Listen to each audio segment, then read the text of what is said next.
मिश्राज IAS academy में आप सभी का स्वागत है। और आज हम लोग चर्चा करने वाले हैं मध्य प्रदेश के विभिन्न मुख्यमंत्रियों के बारे में। आप जानते हैं कि जैसे भारतीय संविधान में पार्लियामेंट्री सिस्टम यानी कि संसदीय प्रणाली की व्यवस्था है, और साथ ही साथ यह भी व्यवस्था है कि जिस तरह से केंद्रीय स्तर पर राष्ट्रपति और प्रधानमंत्री होते हैं, उसी तरह से राज्यों में राज्यपाल और मुख्यमंत्री होते हैं। राज्यपाल राज्य के संवैधानिक प्रमुख होते हैं और मुख्यमंत्री राज्य के व्यवहारिक या वास्तविक प्रमुख होते हैं। भारतीय संविधान के अनुच्छेद 163 में अगर आप देखेंगे तो वहां पर स्पष्ट प्रावधान किया गया है कि राज्यपाल को सहायता और परामर्श देने के लिए एक मंत्री परिषद होगी जिसके प्रमुख मुख्यमंत्री होंगे। और आर्टिकल 164 में कहा गया है कि मुख्यमंत्री की नियुक्ति राज्यपाल द्वारा की जाएगी और अन्य मंत्रियों की नियुक्ति मुख्यमंत्री की सलाह पर राज्यपाल द्वारा होगी। तो यह संवैधानिक प्रावधान है, लेकिन यहां पर हम मध्य प्रदेश के विभिन्न मुख्यमंत्रियों और उससे संबंधित जो प्रश्न आते हैं उस पर चर्चा करेंगे।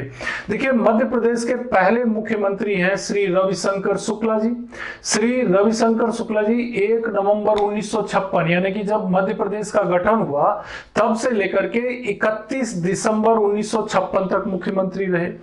1 नवंबर 1956 से 31 दिसंबर 1956 तक। अब इनकी खासियत क्या रही कि ये एक ऐसे व्यक्ति थे जो भारतीय राष्ट्रीय आंदोलन में भी भागीदारी कर रहे थे। ये पैदा हुए थे सागर में, मतलब मध्य प्रदेश से ही संबंधित थे, और सागर उस समय का एक महत्वपूर्ण जगह था, तो वहां से ये जो है संबंधित है। तो सागर में पैदा हुए, 1 नवंबर 1956 से 31 दिसंबर 1956 तक मुख्यमंत्री रहे। ये एक ऐसे व्यक्ति थे जिनकी जब इनकी मृत्यु हुई उस समय ये मुख्यमंत्री के पद पर ऑलरेडी थे। यानी कि इससे रिलेटेड ये बात पूछी जा सकती है कि मध्य प्रदेश के वे मुख्यमंत्री जिनकी मृत्यु उनके कार्यकाल के दौरान या उनके पद पर रहते हुई, तो ये हमारे मध्य प्रदेश के पहले मुख्यमंत्री श्री रविशंकर शुक्ला जी हैं, मुख्यमंत्री जिनके पद पर रहते हुए मृत्यु हुई। दूसरे मुख्यमंत्री हैं मध्य प्रदेश के श्री भगवंत राव मंडलोई। भगवंत राव मंडलोई ये मध्य प्रदेश के खंडवा, जो उस समय सेंट्रल प्रोविंस का हिस्सा था, वहां इनका जन्म होता है। ये 1 जनवरी 1957 से लेकर 30 जनवरी 1957 तक, और दूसरी बार 12 मार्च 1962 से लेकर 29 सितंबर 1963 तक, यानी 1 जनवरी 1957 to 31 January 1957 and 12 March 1962 to 29 सितंबर 1963, यानी कि 2 बार मुख्यमंत्री रहे। यानी 2 बार मुख्यमंत्री रहने वाले ये पहले मुख्यमंत्री थे मध्य प्रदेश के, यानी 2 टाइम सीएम भगवंत राव मंडलोई। ये मध्य प्रदेश के खंडवा से संबंधित थे, खंडवा में इनका जन्म हुआ और इनको पद्म भूषण से भी सम्मानित किया जा चुका था। तो ये इनकी खासियत हो गई। तीसरे मुख्यमंत्री श्री कैलाशनाथ काटजू, इनके बारे में बहुत सी जानकारी है।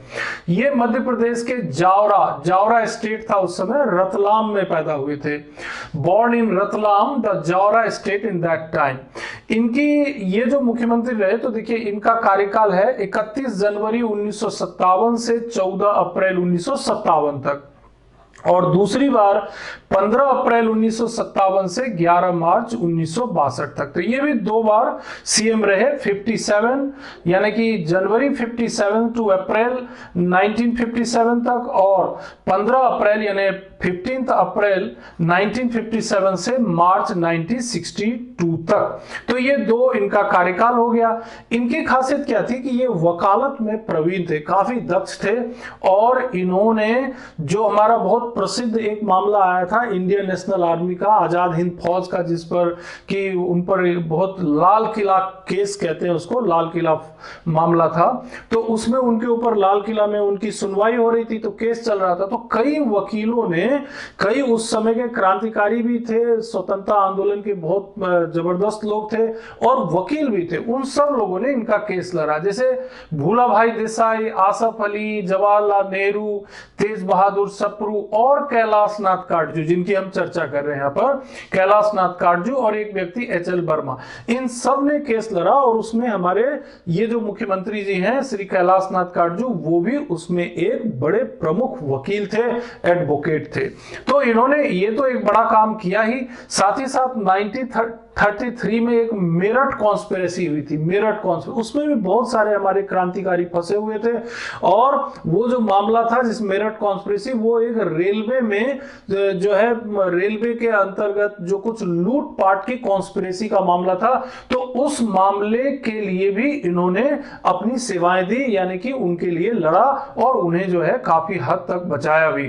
तो इस तरीके से कैलाश नाथ काटजू जहां एक तरफ मध्य प्रदेश के मुख्यमंत्री रहे 2 कार्यकालों में, वहीं राष्ट्रीय स्वतंत्रता आंदोलन में एक वकील के रूप में इन्होंने कई क्रांतिकारियों को बचाया।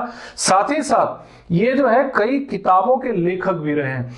एक्सपेरिमेंट्स इन एडवोकेसी इनकी एक प्रसिद्ध रचना है, एंड दूसरी एक किताब है the days I remember, the days I remember भी इनकी एक प्रमुख किताब हो गई।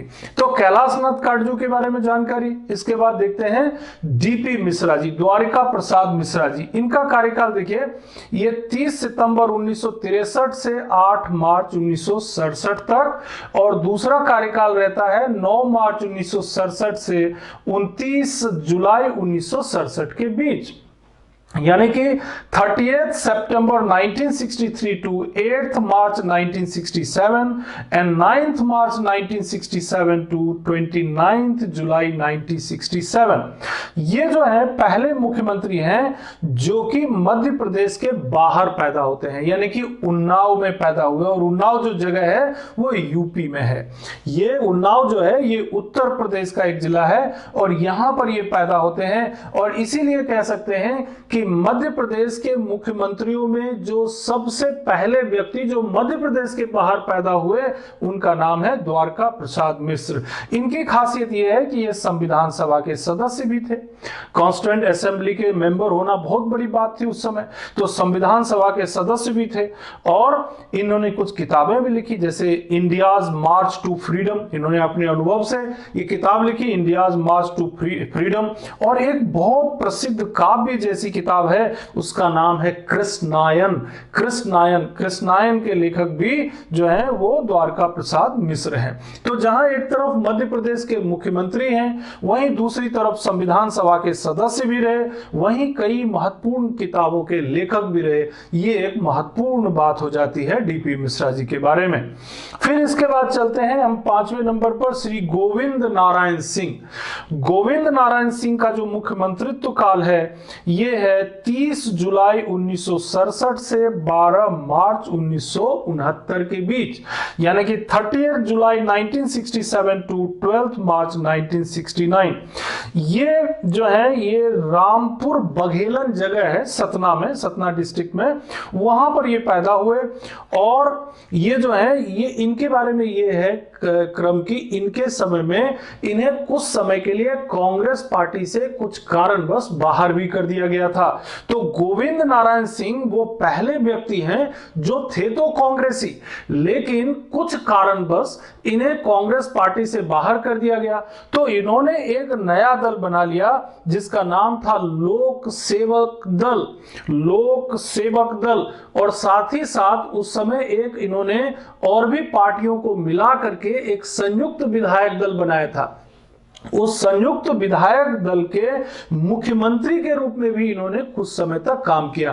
तो ऐसा भी कहा जा सकता है कि अगर मध्य प्रदेश में नॉन कांग्रेस गवर्नमेंट अगर पहली बार कोई बनी तो वो गोविंद नारायण सिंह के समय में बनी, क्योंकि वो प्योरली कांग्रेस मिनिस्ट्री नहीं थी। और गोविंद नारायण सिंह एक नए राजनीतिक दल लोक सेवक दल का गठन कर चुके थे और संयुक्त विधायक दल के मुख्यमंत्री के रूप में भी कुछ समय काम कर रहे थे। इसके अलावा बाद में वो कांग्रेस में पुनः आ गए, वो एक अलग बात है। इसके अलावा वो जो है उन्होंने बिहार राज्य के गवर्नर के रूप में भी काम किया था, बिहार राज्य के गवर्नर के रूप में भी काम किया था 1988 टू 1989। तो गोविंद नारायण सिंह के बाद हम लोग आगे चलते हैं अगले चीफ मिनिस्टर जिनका नाम है नरेश चंद्र सिंह। नरेश चंद्र सिंह का कार्यकाल बहुत ही छोटा है, 13 मार्च राजा नरेश चंद सिंह 13 मार्च 1969 से 25 मार्च 1969 तक, यानी 13 मार्च 1969 टू 25 मार्च 1969 केवल 13 दिन मुख्यमंत्री रहे। तो एक व्यक्ति के रूप में सबसे छोटा कार्यकाल इन्हीं का माना जाता है, एक व्यक्ति के रूप में। वैसे अर्जुन सिंह जो है, आगे बताएंगे आपको, एक दिन के लिए भी एक बार मुख्यमंत्री रहे, लेकिन वो अलग कार्यकाल में भी पुनः मुख्यमंत्री बने। तो एक व्यक्ति के रूप में जब देखेंगे तो केवल इनका कार्यकाल 13 दिन का माना जाता है। और दूसरी खास बात, ये मध्य प्रदेश के पहले ट्राइबल, पहले आदिवासी मुख्यमंत्री के रूप में भी जाने जाते हैं। इनका जन्म सारंगगढ़ छत्तीसगढ़ में हुआ था और सारंगगढ़ के ये शासक भी रहे, सारंगगढ़ के शासक भी रहे। सारंगगढ़ जो छत्तीसगढ़ का एक क्षेत्र है, केवल 13 दिन मध्य प्रदेश के मुख्यमंत्री रहने वाले पहले व्यक्ति, यानी सबसे कम समय तक मुख्यमंत्री रहने वाले ये व्यक्ति हैं राजा नरेश चंद सिंह, और साथ ही साथ मध्य प्रदेश के पहले आदिवासी मुख्यमंत्री भी हैं। आगे बढ़ते हैं, अगले मुख्यमंत्री के बारे में बात करते हैं, मध्य प्रदेश के श्यामा चरण शुक्ला जी। श्यामा चरण शुक्ला जी जो कि मध्य प्रदेश के पहले मुख्यमंत्री रविशंकर शुक्ल जी के पुत्र हैं। तो मध्य प्रदेश के मुख्यमंत्रियों में पिता पुत्र की ये एकमात्र जोड़ी है, यानी कि जिसमें पिता भी मुख्यमंत्री रहे और पुत्र भी मुख्यमंत्री रहे। तो रविशंकर शुक्ल तो पहले मुख्यमंत्री और श्यामा चरण शुक्ल भी मुख्यमंत्री रहे। 26 मार्च 1969 से 28 जनवरी 1972 के बीच, 26 मार्च 1969 टू 28 जनवरी 1972, ये इनका पहला कार्यकाल था श्यामा चरण शुक्ल जी का। दूसरा कार्यकाल फिर इनका आता है 23 दिसंबर 1975 से 29 मार्च 1977 के बीच, 23 दिसंबर 1975 टू 29 अप्रैल 1977, एंड थर्ड ड्यूरेशन इज 9 दिसंबर 1989 टू 4 मार्च 1990, 4 मार्च 1990 तक। तो ऐसे 3 कार्यकाल हैं इनके। 3 कार्यकालों में ये मध्य प्रदेश के मुख्यमंत्री रहे। इनका जन्म जो है रायपुर, उस समय सेंट्रल प्रोविंस और बरार का हिस्सा होता था रायपुर, वहां इनका जन्म होता था। इसके अलावा ये जो है पिता पुत्र की जोड़ी में से एक मुख्यमंत्री हैं। और साथ ही साथ एक और खास बात इनके समय में होती है, 29 अप्रैल 1977 से 25 जून 1977 के बीच पहली बार अगर प्रेसिडेंट रूल पूछा जाता है किसी एग्जाम में कि मध्य प्रदेश में पहली बार राष्ट्रपति शासन किस मुख्यमंत्री के समय में लगा या आया, तो वो श्यामा चरण शुक्ल जी ही हैं। इनके समय में पहली बार प्रेसिडेंट रूल मध्य प्रदेश में इंपोज हुआ। तो यहां पर आपने देखा श्यामा चरण शुक्ल जी के बारे में कुछ कैरेक्टरिस्टिक। अगले मुख्यमंत्री के बारे में बात करते हैं जिनका नाम है प्रकाश चंद्र सेठी।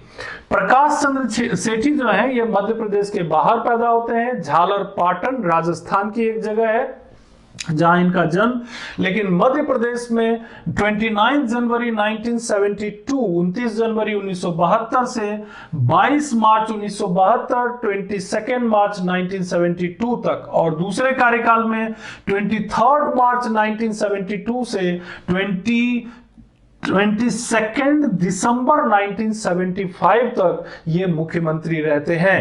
तो प्रकाश चंद्र सेठी के बारे में ये है कि ये जब राज्य योजना मंडल, स्टेट प्लानिंग बोर्ड पहली बार गठित हुआ 24 अक्टूबर 1972 में, तो उस समय मुख्यमंत्री प्रकाश चंद्र सेठी ही थे। तो अगर ये पूछा जाता है कि राज्य योजना मंडल के पहले अध्यक्ष कौन थे, तो आपका जवाब होगा प्रकाश चंद्र सेठी, क्योंकि राज्य योजना मंडल के अध्यक्ष स्वयं मुख्यमंत्री होते हैं, तो सीएम हो गए। तो पहले राज्य योजना मंडल के अध्यक्ष प्रकाश चंद्र सेठी हुए। इसके अलावा देखिए ये जो इनका टाइम है 75 वाला, इस टाइम में इमरजेंसी भी शुरू हो गया था। तो अगर ये क्वेश्चन पूछेंगे कि आपातकाल का सामना करने वाले मध्य प्रदेश के पहले सीएम कौन थे, तो इमरजेंसी, आपातकाल, वो भी आंतरिक राजनीतिक आपातकाल का सामना करने वाले पहले मुख्यमंत्री हैं प्रकाश चंद्र सेठी जी। खास बात इनके बारे में यह भी है कि ये चंबल क्षेत्र के डकैतों को आत्मसमर्पण करने के मामले में ये काफी जो है इनकी भूमिका सकारात्मक रही। तो बहुत सारे डकैत जो थे इनके समय में आत्मसमर्पण करते हैं और ये इनकी एक बड़ी सफलता भी मानी जाती है। चूंकि ये एक बहुत अच्छे राजनीतिक भी थे और साथ ही साथ इनको जो है सेंट्रल गवर्नमेंट में, गृह मंत्रालय में, रक्षा मंत्रालय के अंतर्गत और साथ ही साथ एक्सटर्नल अफेयर्स मिनिस्टर यानी कि विदेश मंत्री के रूप में भी ये काम कर चुके हैं। तो श्री प्रकाश चंद्र सेठी से आगे बढ़ते हैं श्री कैलाश चंद्र जोशी। श्री कैलाश चंद्र जोशी का जो कार्यकाल है वो है 26 जून 1977 से 17 जनवरी 1978 के बीच, 26 जून 1977 टू 17 जनवरी 1978। देखिए ये जो है हाट पिपलिया जगह है देवास में, वहां पैदा होते हैं, तो मध्य प्रदेश के ही हुए। ये जो है जनता पार्टी की तरफ से, जो जनता पार्टी गठित हुई थी नई नई, उसकी तरफ से मध्य प्रदेश के पहले मुख्यमंत्री हुए। तो जो मतलब अगर कांग्रेस के अलावा कोई व्यक्ति अगर मुख्यमंत्री बने पहली बार तो वो कैलाश चंद्र जोशी जी हैं, जो कि जनता पार्टी की तरफ से जो है पहले मुख्यमंत्री बने और जनता पार्टी की तरफ से जो है ये पहली बार एक नॉन कांग्रेस गवर्नमेंट का यहां पर फॉर्मेशन होता है। तो ये कैलाश चंद्र जोशी से आगे बढ़ते हैं। अगले मुख्यमंत्री हैं श्री वीरेंद्र कुमार सकलेचा। वीरेंद्र कुमार सकलेचा का कार्यकाल है 18 जनवरी 1978 से 19 जनवरी 1980, यानी कि 18 जनवरी 1978 टू 19 जनवरी 1980। ये मंदसौर में पैदा होते हैं और ये मध्य प्रदेश जनता पार्टी बनाते हैं। ये अलग पॉलिटिकल पार्टी, मध्य प्रदेश एक मतलब जनता पार्टी प्रचलन में थी उस समय, तो ये एक अलग पार्टी बनाते हैं जिसका नाम है मध्य प्रदेश जनता पार्टी, श्री वीरेंद्र कुमार सकलेचा। और आगे बढ़ते हैं, आगे हैं हमारे मुख्यमंत्री श्री सुंदरलाल पटवा। 20 जनवरी 1980 से लेकर 17 फरवरी 1980 के बीच ये मुख्यमंत्री रहते हैं, ठीक है। और उसके बाद 2 टेन्योर में और रहते हैं। देखिए क्या क्या टेन्योर रहेगा। पहली बार तो जनवरी 80 से फरवरी 80 के बीच छोटा टेन्योर है।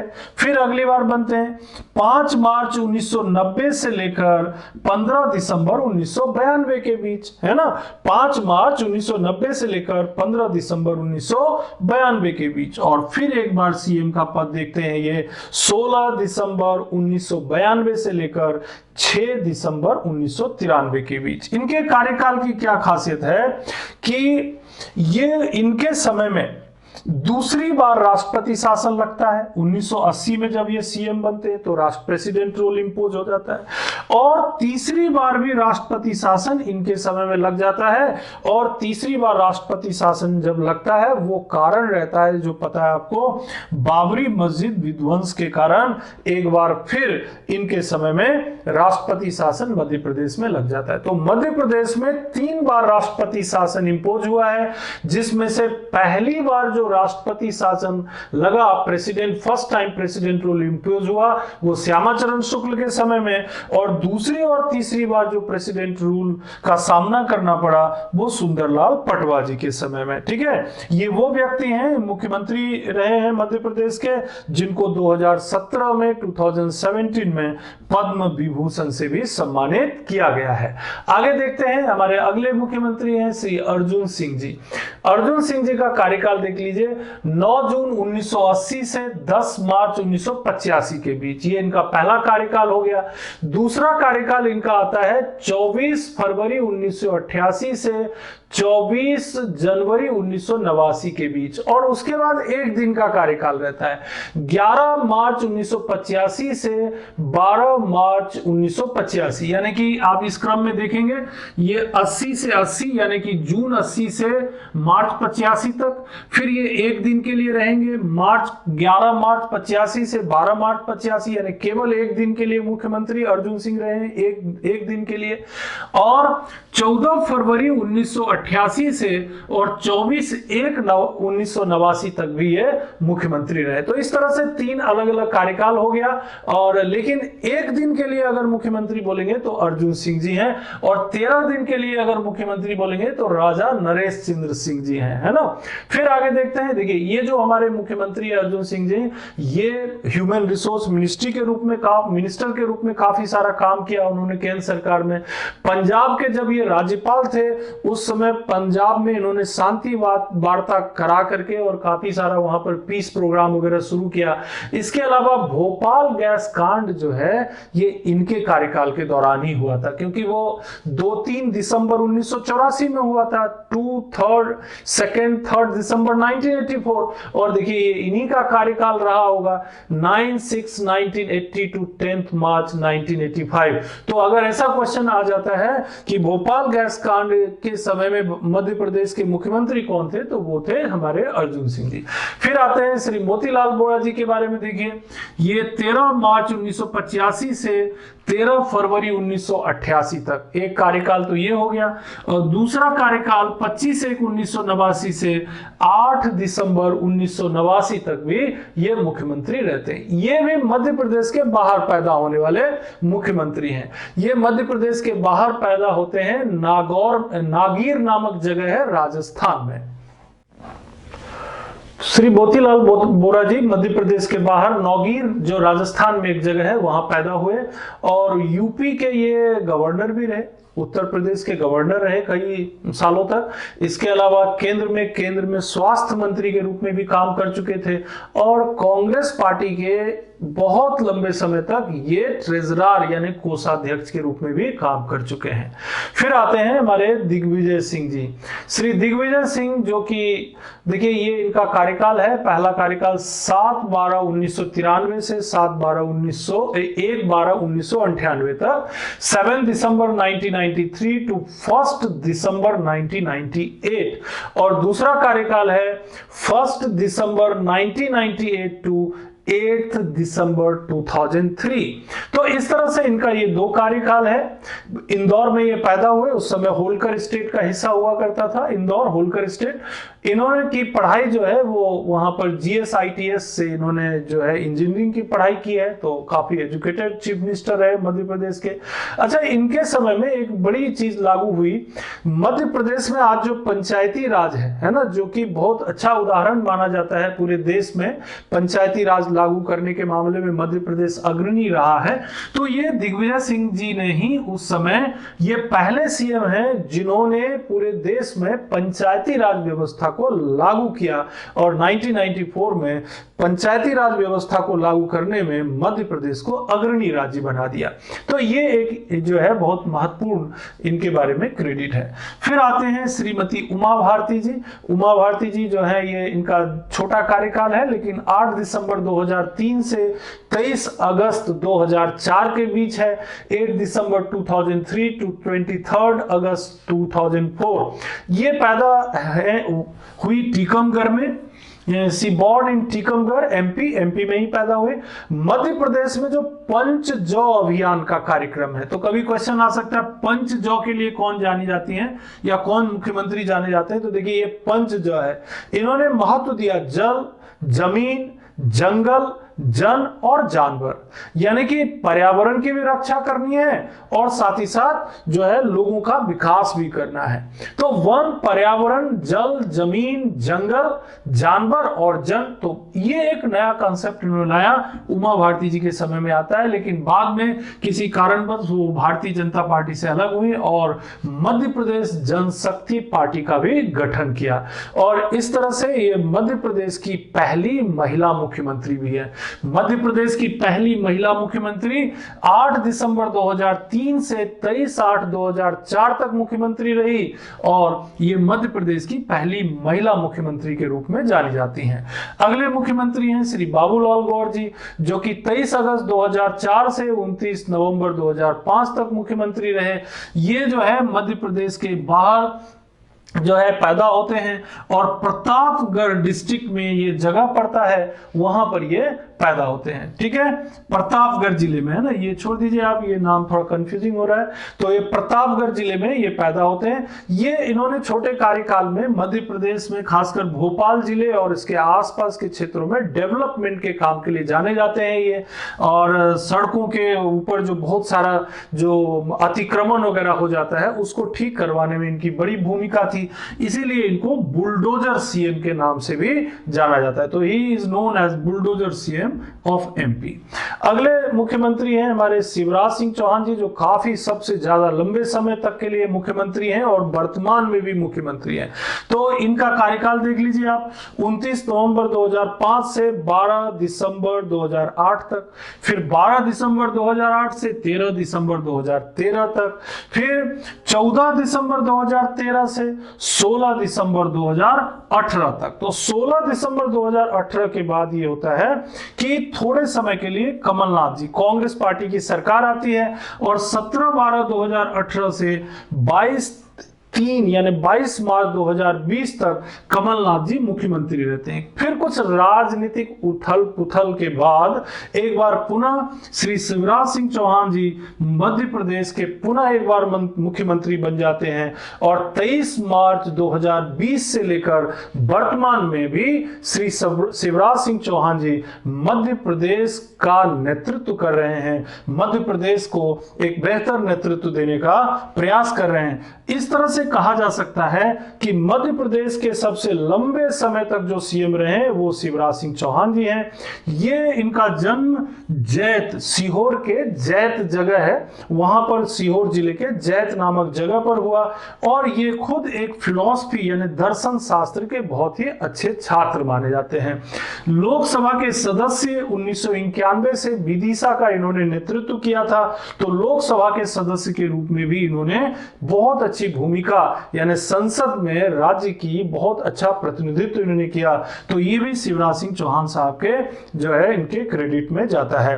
वर्तमान में ये मुख्यमंत्री हैं ही, तो इनके बीच में जो थोड़े समय के लिए मुख्यमंत्री बने श्री कमलनाथ जी 17/12/2018 से 22 मार्च 2020 के बीच, तो उनके बारे में भी देख लेते हैं। ये जो है मध्य प्रदेश के बाहर कानपुर में पैदा हुए, लोकसभा के मेंबर ये काफी लंबे समय तक रहे, वह 9 बार छिंदवाड़ा जो हमारा एक लोकसभा क्षेत्र है वहां से ये लोकसभा के सदस्य रहे, और मध्य प्रदेश का इन्होंने प्रतिनिधित्व किया है संसद में। 1980 में ये पहली बार वहां से इलेक्ट हुए थे, और इसके अलावा इन्होंने पर्यावरण मंत्री के रूप में कई महत्वपूर्ण भूमिकाएं निभाई है। तो आपने यहां पर देखा कि मध्य प्रदेश के मुख्यमंत्री से संबंधित अगर कोई भी प्रश्न आता है, जैसे एक दो प्रश्न का एग्जाम्पल मैं आपको बता देता हूं। जैसे आपसे पूछा जा सकता है कि मध्य प्रदेश के वो मुख्यमंत्री जिनके समय में पहली बार राष्ट्रपति शासन लगा, तो वो क्या हो जाएगा? जैसे यहां आपको आंसर यहां मिल जाता है, पहली बार राष्ट्रपति शासन जिनके समय में लगा वो है श्यामाचरण शुक्ला जी, है ना, Shyamacharan Shukla ji, the first time president rule in MP. और इसी तरह के कई प्रश्न आपको पूछे जा सकते हैं, तो मैंने काफी डिटेल में यहां पर बताने का प्रयास किया। उम्मीद है कि आपको ये वीडियो पसंद आएगा, और साथ ही साथ मैं आपसे ये रिक्वेस्ट करूंगा कि इस चैनल को सब्सक्राइब करिएगा, कमेंट, लाइक और शेयर भी जरूर करिएगा। हमें आपका इन सब एक्टिविटीज के लिए इंतजार रहेगा। अगले वीडियो में आपसे फिर मिलेंगे। Thank you.